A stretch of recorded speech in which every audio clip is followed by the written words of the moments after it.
famous places on the planet, and one of the most secret. Millions know of its existence, but few know its real purpose. Startled observers tell strange tales of bizarre lights shooting across the night sky, frightening noises erupting from beyond the sound barrier, and even encounters with life forms from beyond the Earth's grasp. From deep within its borders, the government denies this place even exists. But now, a determined team of expert investigators is hell-bent on finding out the truth. What are they hiding? Who are they protecting? And how far are they willing to go to conceal the secrets of Area 51?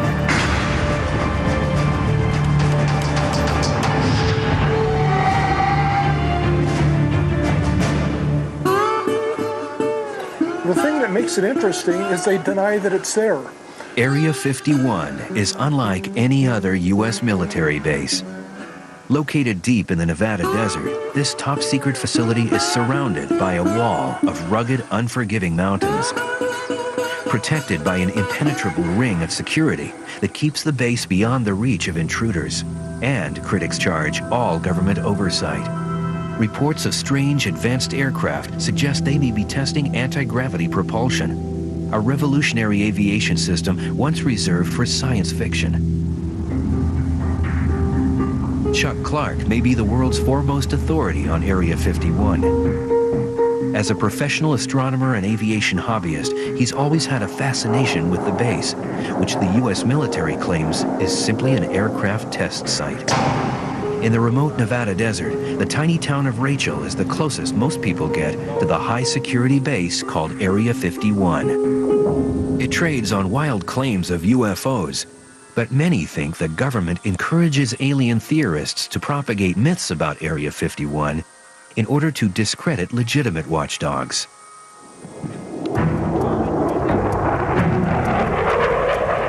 Chuck Clark makes this his home base for watching and documenting any and all activity that comes from the base.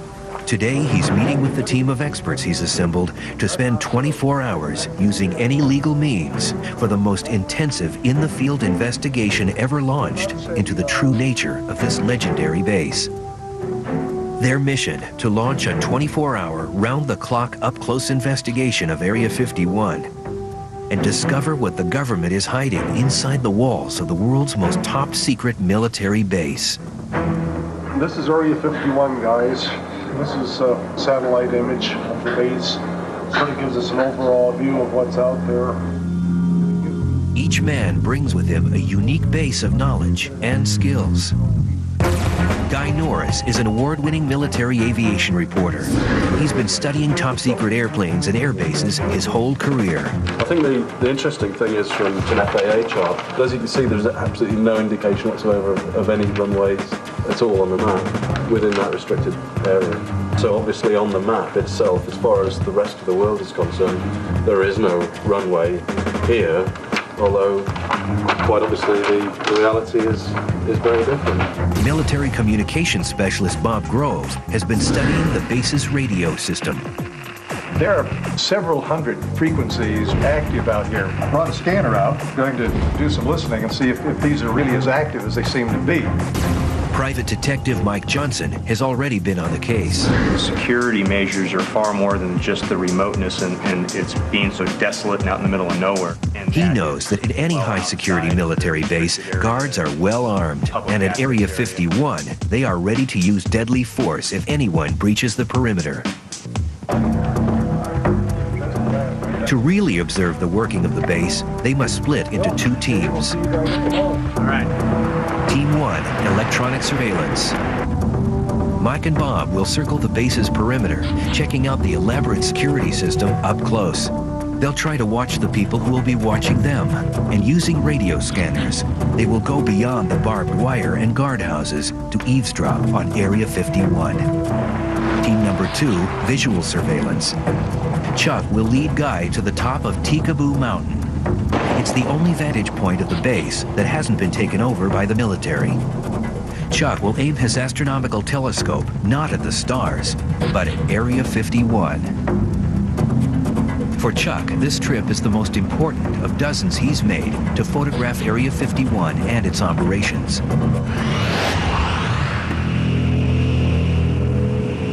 Ten years ago, Chuck retired to tiny Rachel, Nevada, so he could get a closer look at the military's latest airplanes. But the more Chuck peered beyond the walls of Area 51, the more he saw that the base was operating according to its own rules, under separate command, out of view, and above the law. Chuck discovered just how far Area 51 security reaches. One day, Chuck was hiking in the desert when he stumbled on what he thought was debris from a crashed airplane. I've been over to, pick it up, pull it out of the sand to see what it was, and I saw the antenna sticking out of the ground. So I cleaned it off. It was a transmitter that had a lead going off to a smaller plastic box that was a sensor. Chuck has uncovered a motion detector, not along Area 51's secure buffer zone, but miles away from the perimeter of the secret base and on public land. To Chuck, the sensors are the latest in a series of covert moves designed to expand Area 51's ability to carefully monitor the movements of innocent civilians. It's a little overkill, in my opinion. They have about a 25-mile buffer zone out here, and it's all terrain like this. It gets rougher as you go. Why they have to put stuff outside the line, and really it escapes me. I found them over in the next valley, as far as 8 miles outside the line and a mile from Highway 375. Determined to expose the military's scheme, Chuck enlists the help of award-winning investigative journalist George Knapp. It took us about half an hour to find the first sensor. 5 minutes after that, we found the second one. See, there's your transmitter right there. And we'll come around here. And right here will be the time delay unit. And you'll see it's clearly marked U.S. government property. In all, the two men discover over a dozen sensors, all set up to transmit information back to Area 51. Retired astronomer and desert rat Chuck Clark keeps an eye on the top-secret base known as Area 51. When George Knapp's story hits the air, Chuck is on the move. Chuck has discovered a way to breach the barbed wire and penetrate the ring of security to get inside Area 51 without getting arrested. But it means he has to travel 500 miles to Denver, Colorado. Inside this nondescript building is advanced technology originally developed by the military that runs Area 51. Now Chuck can turn the tables and get an insider's view of the secret base. Space Imaging is a company that owns and operates ICONUS, the world's first commercial high-resolution satellite. ICONUS circles the Earth every 98 minutes, beaming back aerial images so precise it can even pick out the building that funds Area 51, the U.S. Capitol. So Chuck, what's your interest in Area 51? I moved out there about 10 years ago, and whenever I wasn't photographing the stars in the heavens, I pointed my big lenses at the base. Ooh, I'm sure they love that. Oh, they loved it. Using the ICONUS aerial photos, the team at Space Imaging is able to assemble an accurate 3D model of Area 51. The U.S. government may not like Chuck, but they can't stop Space Imaging from giving him his first real peek inside the ultra-secret base. Oh, boy. This is Area 51, built with our ICONUS imagery, and then we're able to fly through with this software. That's fantastic. I have photographs that I've taken showing the fronts of these, but I've never seen this building. And I did notice some sand on the runway, so I wasn't sure if there hadn't been something that had landed there recently, or maybe the aircraft began landing right about here.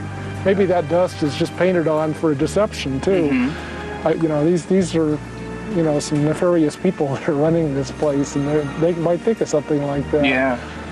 Is this public information? I'm sort of, little brother watching big brother. You watch mundane things long enough and you figure stuff out. The security is tight as all the rumors I've heard and what I've seen on TV? Well, it's probably tighter. The security has sensors that are set up miles outside the perimeter, and so they're out there watching you long before you get anywhere near the line. Whoa. I'm not going to disappear after this show, am I? Probably, but... In Denver, Chuck's mission is accomplished. He quickly hits the road again, determined to share his findings with the rest of his team. But while Chuck was getting his glimpse inside Area 51, the federal government was already striking back, as he's about to learn the hard way. I got a call from a friend of mine with the FBI who said, "What the hell are you doing up at Area 51? Something heavy was going to come down real soon. Something bad for Chuck."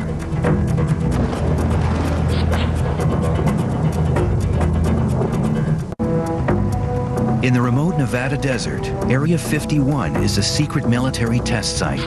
It sits protected from prying eyes by a 25-mile buffer zone, mountains, and an inhospitable terrain. 2 teams of investigators are on a stakeout, documenting everything they see and hear. If all goes as planned and base security doesn't interfere, they'll reconnoiter 24 hours later. Team leader Chuck Clark and military aviation expert Guy Norris will set up camp on a mountaintop, armed with a telescope and camera. We seem to be completely in the middle of nowhere, so... We're 22 miles into the backcountry here. This is the easy part. They still face a 2-hour climb up the sheer face of Tikaboo Peak. Wow, so that's how high then? That's around just a few feet below 8,000. We're roughly at 7,000 right here. So we're really on our own out here, aren't we? Yeah, you're on your own. You could be in a whole bunch of trouble up here if you broke a leg or something. Chuck Clark knows what trouble is. Since George Knapp's broadcast of Chuck's discovery that Area 51 security was hiding motion detectors outside its legal perimeter, the men in black decided to teach Chuck a lesson. While Chuck was immersed in space imaging's model of Area 51, the feds were swooping down on his desert home.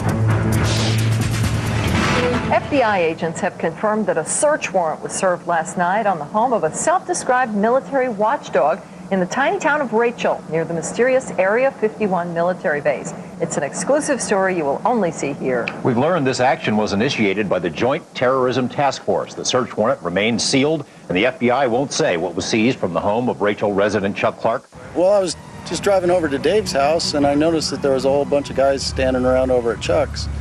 Bill Whiffen lives down the road from Chuck Clark and knew he was out of town. At first, he thought Chuck was being robbed, so he grabbed his camera and started snapping. The men and women you see are members of the Joint Terrorism Task Force. There was about 10 cars and a lot more than 10 people there.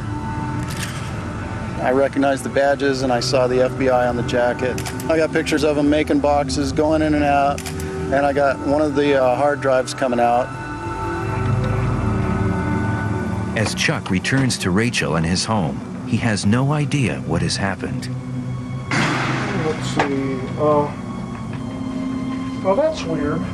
For Chuck, his work, his privacy, his security are all suddenly gone. He finds the warrant and an invoice of confiscated items waiting on the dining room table. It's district court search warrant, and they've got their card. And I guess that's an inventory. Let's see here. U.S. District Court search warrant. Ooh, Nevada Joint Terrorism Task Force. That's impressive. Every inch of Chuck's place has been thoroughly searched. Basically, they took a whole list of stuff. Scanners, radios. They took 6 floppy disks, 15 CDs, Area 51 photos, film negatives, 2 photo albums. They took the monitor. I don't know why the hell they take a monitor. What information is in a monitor? The phone. Word spreads quickly. Calls come from friends and neighbors. Hello? Oh, I understand some feds visited my place while I was gone. No, I haven't been disappeared yet. That'll be tonight. I'm doing things I know they don't want me to do, but I'm not doing anything illegal. You know, I think they resent the fact that we were starting to publicize their sensors on public land.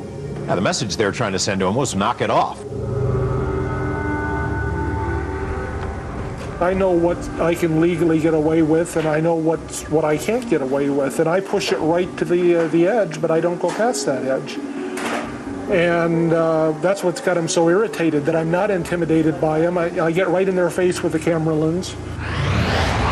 Aware that the government is investigating Chuck, his other teammates, security expert Mike Johnson and audio expert Bob Grove, take up their part of the mission. They are just 2 miles from the rear entrance to Area 51, and they're certain that security can see them coming. There's several ways that they can sense, of course. I'd imagine they're listening to us right now. Well, it could be. They're certainly watching us, but I'd imagine they're listening pretty close. Fence line right up there.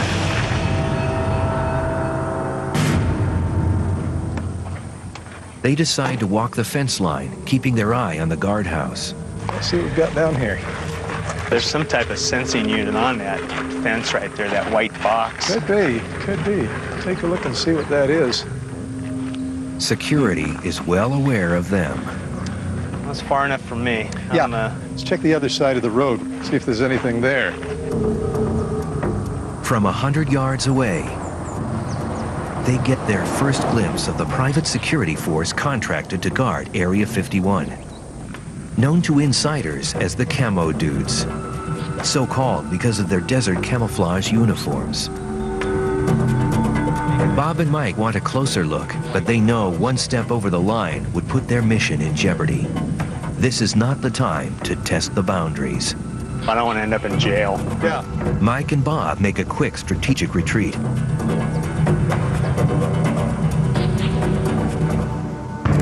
Up next, Area 51 comes alive. Unbelievable. And we go inside Area 51 with Mr. X. Absolute power is true. Corruption, absolutely. When we return, 2 crews of renegade researchers battle fatigue and the harsh desert environment as part of a 24-hour vigil to uncover the mystery of a place whose existence is still denied by the government. I should have been in training for this. Well, Back on the mountain, Chuck and Guy make their way up the dangerous path to the summit of Tikaboo Peak, carrying a 50-pound telescope and gear for the cold night ahead. the first half mile here up to the first ridge is killer. It's steep and loose. And it gets steeper as we get higher. Their destination, the only available view of Area 51.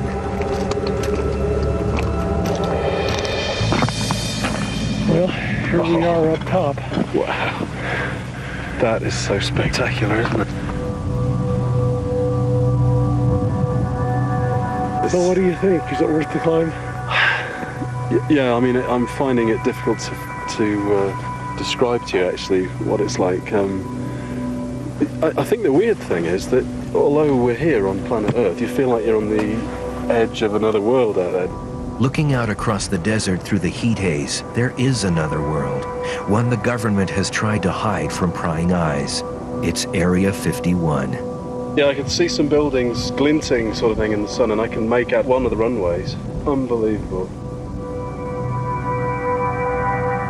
I can't believe I'm actually seeing it. It's unbelievable.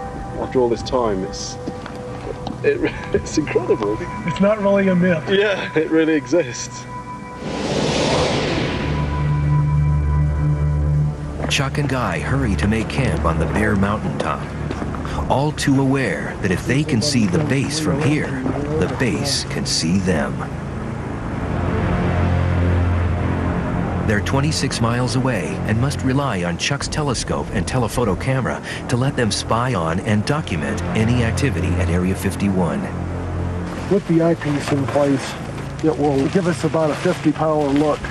Oh, yeah. Both men know Area 51 exists to test the ultra-secret new technology right out of science fiction. In terms of what could be going on there, there's been a growing speculation that anti-gravity propulsion, this sort of so-called holy grail of aerospace, could be on the verge of becoming reality. There are quite a few stories about things that seem to be anti-gravity, and I've seen a few things over the years also. Like what?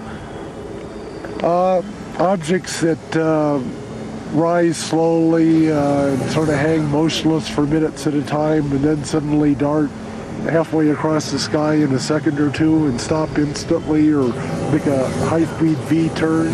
That's incredible, isn't it? You never know what you're going to see. They're testing all sorts of things here.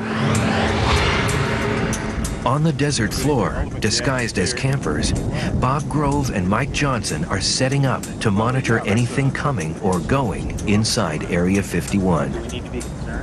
They won't be able to see directly into Area 51, but Bob will be able to monitor any transmissions. If there is a presence of phenomena of any type, it can be measured in a physical sense, and there are a variety of test instruments that can do that. For example, this little device, turn it on here. You hear that little chirping sound. This indicates that we have transmitters on, and you and I happen to know that we have because each of us is wearing one. It's our little wireless microphones. Right. With monitors set, Bob and Mike settle in for a long night of listening.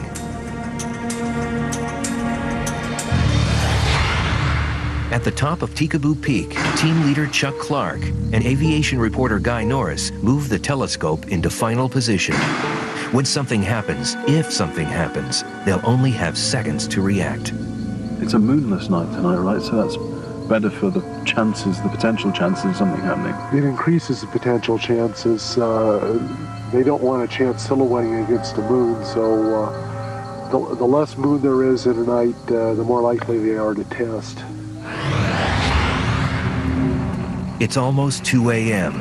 Electronics specialist Bob Grove and security expert Mike Johnson are encamped just outside the base's border. Here, and if the signal comes on, it will make us... Bob's high-tech radio equipment will monitor any ground or air activity at Area 51. Stay on there. And if I want to monitor that, we're particularly interested in looking for signals that pop up in this frequency range, because this is a federal government range. One is in the 160 megahertz to 170 megahertz range. And then we go a little bit higher, where military aircraft in the 225 to 400 megahertz range. What they hear is the actual sound of Area 51. 6-5 on Fox 4. Bob adjusts the frequency. What's that chatter that we're hearing there on the radio? That's security. Okay. Talking about us? Could be. Mike and Bob suspect they're being monitored by Area 51 security. They will ride out the night, waiting to see if they'll be hassled by the legendary security team.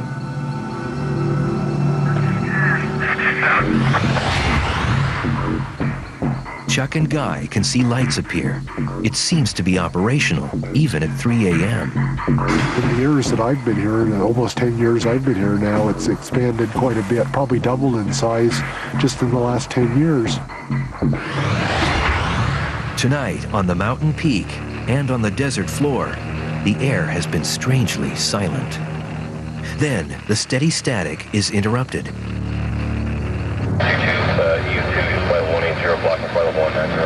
Bob struggles to keep the frequency in range. We have now a number of military aircraft air-to-ground frequencies active, indicating they've got something in the air, as well as ground control frequencies. That something is moving at an incredible speed, straight toward Guy and Chuck. We've just got a really bright light in the sky directly overhead the site. Did you see that? Oh boy. It's still there. It seems to be moving to the north, but that was amazing.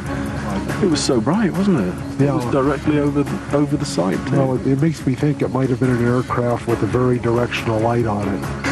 Guy hopes for a second sighting so that Chuck's camera has a chance to catch it. But the sky suddenly goes quiet over Area 51. The runway goes dark. When we return, the next morning brings more flights. Oh, there's a MiG-29. Excellent. Mr. X takes us inside the super-secret base. It's an Air Force separate from the normal Air Force above the regular Air Force. And Mike Johnson gets too close to the truth. You got the Las Vegas Metropolitan Police Department watching me. I definitely got his attention. It's 5:30 a.m. As the dawn breaks, Chuck and Guy use the telescope to view the base one final time before the heat haze obscures the image. There's the control tower on the left of that little higher hill in the center. Yeah. You see the top 20 feet of it. Oh, yeah, right. And it looks like the vehicles are over on the left side of that new taxiway now.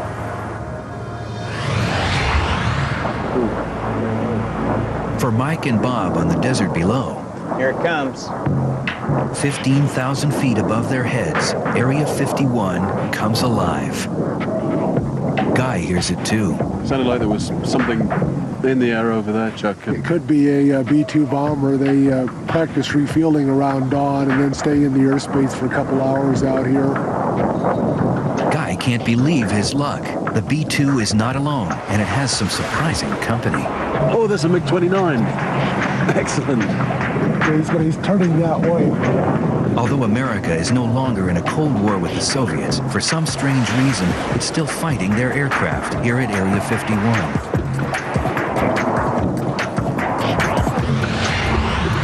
In the valley below, Mike and Bob suspect they have been watched all night by base security. They are ready to meet with Chuck and Guy, but have one last place on the map to check. Well, if I listened to Chuck correctly, the main gate ought to be about 10 miles or less off there toward that hill. As they close in on the official entrance, Mike is startled by something in the mirror. Barreling toward them is an enormous vehicle. With its windows painted black to protect or hide its passengers, it speeds toward a day's work at the top secret base. Holy smokes. The bus doesn't even slow down. I think the bus is doing a little more than 45, maybe 145. He was hustling. He was. To prepare for this 24-hour vigil, Mike Johnson spent weeks on the strangest stakeout of his career. His target? An Area 51 employee who will talk for the first time about life on the base. It's mind-boggling from my perspective as an investigator how well maintained the secrecy of this facility is. The first step, how many people work there, and how do they get to the remote desert base? Area 51 is located 140 desolate miles north of Las Vegas. For years, it's been whispered that a secret airline shuttles hundreds of Area 51 employees every weekday from their homes near Las Vegas to their classified jobs on the base. The name? Janet Air. Legend has it that JANET stands for just another non-existent terminal. Whatever it's called, there's no doubt now that the airline is real. Over here is the McCarran International Airport, and the Janet Terminal is on the west edge of the airport property. This secret site is just a few blocks from the Las Vegas Strip. The only indication of where you're at all is the signs that say warning, secure facility, or no trespassing. There are no overt indications of what this facility is. It's what we refer to as hiding in plain sight.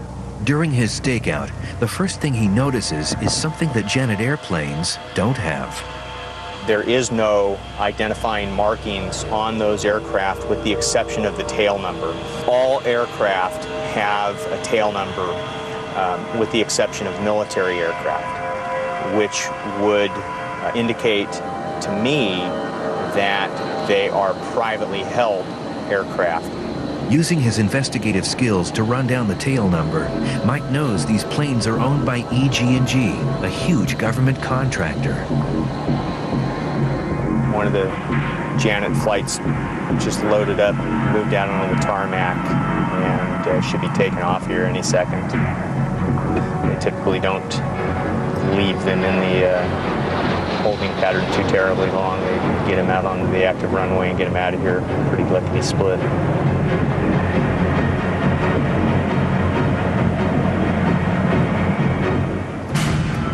Every day, hundreds of men and women pass through these gates on their way to work at Area 51.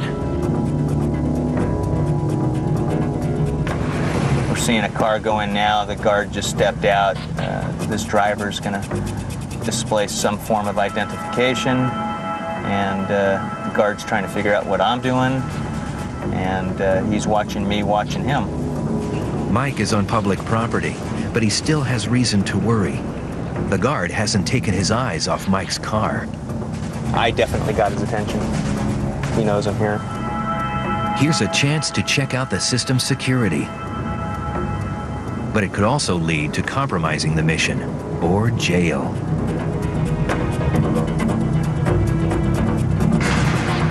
Here's the white security pickup truck. Got Janet Terminal Security watching me. I've got the Las Vegas Metropolitan Police Department watching me. And I'll be stunned if a marked or an unmarked unit doesn't come up and try and ID me here in a second. The net gets tighter on the ground and in the air. Here's a helicopter overhead. The best way to continue the investigation is to get away fast and come back when things cool down. Coming up next, the 24 hours are almost over. No trespassing beyond this point. Photography of this area is prohibited. Mike Johnson is hot on the trail of an Area 51 vet. The lives were put at risk just to keep the nature of this place secret. Time is running out, but Mike and Bob know they're close. I see orange markers on the hillside there, and that's what Chuck said delineated their boundary. And there's some type of unit sitting up there, and here's the boundary right here. Yeah, there we are. This is as far as I want to drive. This humble stretch of road is one of the most secure spots on the planet.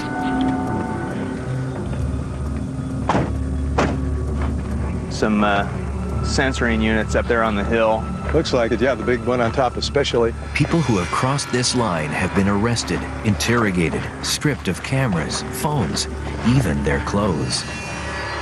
No trespassing beyond this point. Photography of this area is prohibited. Well, I think this is probably about it. This is as far as I'm willing to go. Yeah. Of the hundreds of people who work at Area 51, why have none of them come forward with information? What kind of threat does the government hold over their heads?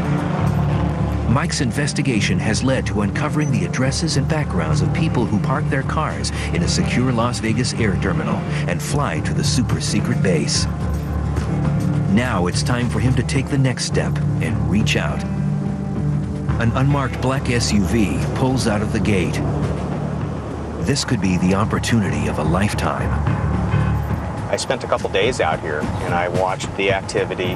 I was able to do some research and find out the owner of the vehicle is an employee at the test site. Mike is more determined than ever to track down someone who can unlock Area 51's mysteries from the inside.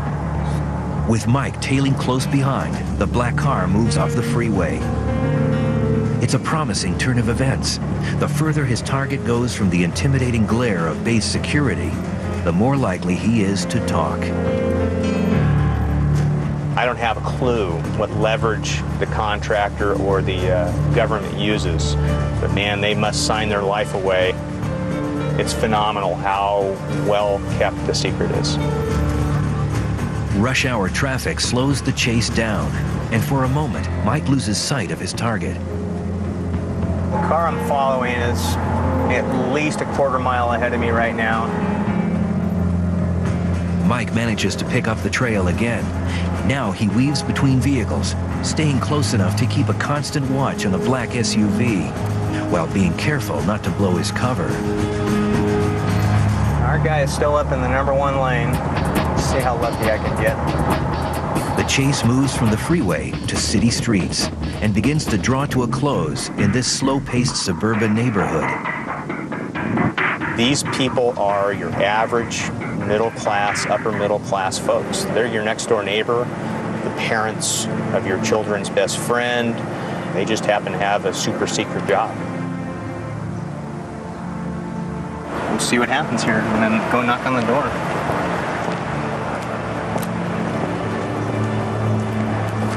Do the answers to Mike's questions lie behind this door? What secrets will his hard work reveal? My name's Mike Johnson. I'm an investigator. You're not in any trouble whatsoever, but one of your vehicles has been seen going in and out of the Janet terminal, and we were hoping we could talk to you about Area 51. No comment. And the door closed, and that was that. From the reaction, I'm pretty confident he works there, and that's where we're at. He's not going to talk about it. The government's strict secrecy policies prove a formidable obstacle. But Mike's patient and more determined than ever to find someone who will talk to him. I am going to have to do some substantial digging to identify a disgruntled type employee that's willing to talk or even acknowledge their participation with Area 51. Back in Las Vegas, Mike Johnson's search for an Area 51 insider is picking up steam. A tip from an inside source has brought Mike to this nondescript hotel.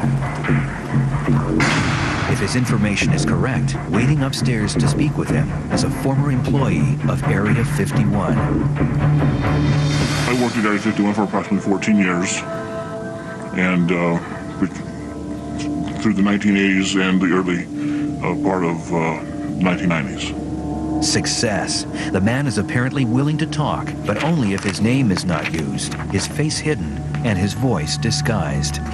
Lives were put at risk, careers were jeopardized or terminated just to keep the nature of this place secret. Mike spent hours and hours staking out Area 51's commuter airline, Janet Air. Here's someone who flew it 5 days a week. After you'd arrived at McCarran, you were to go park your vehicle, walk inside the terminal where you would surrender your baggage to ensure that you weren't carrying any tape recorders, cameras, things of that nature. Mr. X confirms the accuracy of Chuck Clark's satellite 3D model. This is the base he worked on. That is absolutely correct. Absolutely right. Mr. X says fear, more than anything, pervades every aspect of life and work on the base. Security for the personnel was far greater than what you see on the outside. If you made a call home, you had to be very careful as to what you said to your wife or your children, as to divulge where you might be, when you might be coming home, what method of travel you might use. What sort of work warrants this kind of secrecy and security? It's a test facility for experimental aircraft. Okay. Simple as that. The United States has projects that are deemed classified for one reason or another, and they are tested and proven at that particular location. But Mr. X says Area 51 is unlike any other Air Force base. It is an Air Force separate from the normal Air Force, absolutely. And the attitude of the individuals up there is, yes, we are not the regular Air Force. We're somewhat above the regular Air Force. He says those who run Area 51 regularly risk the lives of their own workers. Absolute power is true, corrupts absolutely. And these individuals up there are definitely operating, like the apocalypse now, operating without any decent human restraint. They're on their own mission. Moreover, Mr. X says anyone who challenges that mission is dealt with swiftly. This individual that I knew expressed grave concerns over personnel being exposed to toxic chemicals, hazardous waste, if you will. He was told that basically the project was behind the curve. They needed to expedite its completion, and that kind of information would be kept from those personnel. And when he challenged that, he was dismissed, removed from the base. Mr. X is well aware of the risks of talking, but he says that unless the truth comes out, corruption could very well destroy the base's very real military functions. I think there should be a congressional investigation of the place.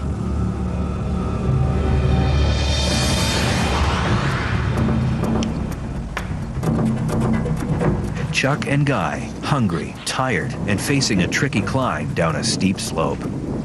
They can't be sure that they've eluded base security until they're safely back at their rendezvous point. Sitting on a rise with a perfect view of Mike and Bob is a member of the Area 51 security force known as the Camo Dudes. They're not military, but a private police force assigned to keep everyone away from Area 51. Here's the deal. We are his excitement. There's a real live person in there really watching us, listening to us right now. He's probably laughing at me talking about him.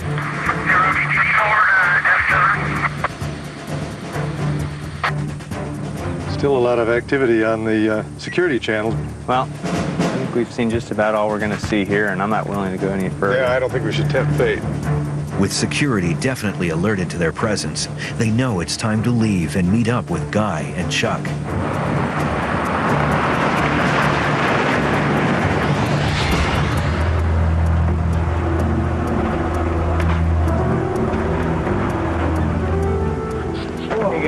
You guys as tired as we feel? Good night. How are you? See ya. The team's investigation has proven Area 51 is fully operational. Radio came alive with getting ready for a mission. We had an excellent view of the base. It was incredible at that range, you know. If what Mr. X says is true, then men like Chuck Clark and his teammates may offer the best hope for reforming a military base where absolute secrecy is eroding the line between fact and fiction. We're the only superpower left, and yet secrecy at Area 51 has grown rather than decreased in the last couple of years. And you have to ask yourself, why? Why does the military cloak Area 51 in such a thick veil of secrecy? Is it to protect national security? Or does it merely provide cover for more nefarious activities? Either way, the government's not talking. But take a trip out to the desert, walk right up to Area 51's perimeter, and look headlong at the fence that's keeping you out.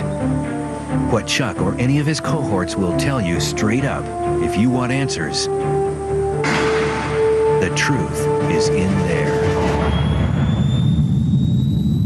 The government is hiding inside the walls of the world's most top-secret military base. This is Area 51, guys. This is a satellite image of the base. Sort of gives us an overall view of what's out there. Each man brings with him a unique base of knowledge and skills. Guy Norris is an award-winning military aviation reporter. He's been studying top-secret airplanes and air bases his whole career. I think the interesting thing is from an FAA chart, as you can see, there's absolutely no indication whatsoever of any runways at all on the map within that restricted area. So obviously on the map itself, as far as the rest of the world is concerned, there is no runway here, although quite obviously the reality is very different. Military communications specialist Bob Groves has been studying the base's radio system. Famous places on the planet. And one of the most secret. Millions know of its existence, but few know its real purpose. Startled observers tell strange tales of bizarre lights shooting across the night sky. Frightening noises erupting from beyond the sound barrier. And even encounters with life forms from beyond the Earth's grasp. From deep within its borders, the government denies this place even exists. But now, a determined team of expert investigators is hell-bent on finding out the truth. What are they hiding? Who are they protecting? And how far are they willing to go to conceal the secrets of Area 51?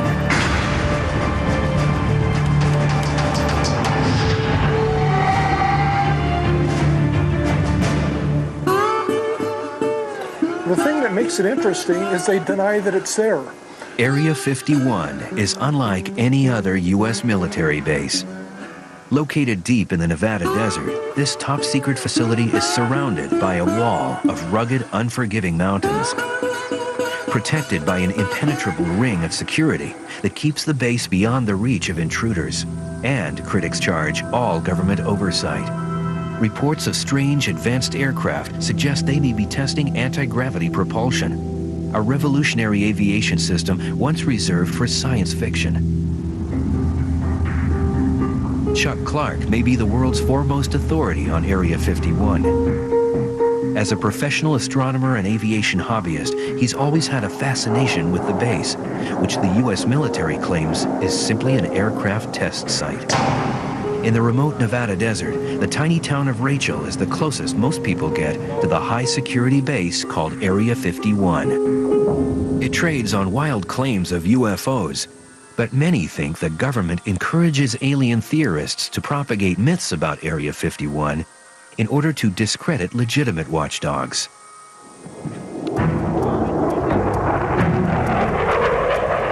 Chuck Clark makes this his home base for watching and documenting any and all activity that comes from the base. Today, he's meeting with the team of experts he's assembled to spend 24 hours using any legal means for the most intensive in-the-field investigation ever launched into the true nature of this legendary base. Their mission, to launch a 24-hour, round-the-clock, up-close investigation of Area 51 and discover what There are several hundred frequencies active out here. I brought a scanner out, going to do some listening and see if these are really as active as they seem to be. Private Detective Mike Johnson has already been on the case. The security measures are far more than just the remoteness and it's being so desolate and out in the middle of nowhere. And he knows that at any high-security military base, guards are well armed, and at Area 51, they are ready to use deadly force if anyone breaches the perimeter. To really observe the working of the base, they must split into two teams. all right. Team 1, electronic surveillance. Mike and Bob will circle the base's perimeter, checking out the elaborate security system up close. They'll try to watch the people who will be watching them, and using radio scanners, they will go beyond the barbed wire and guardhouses.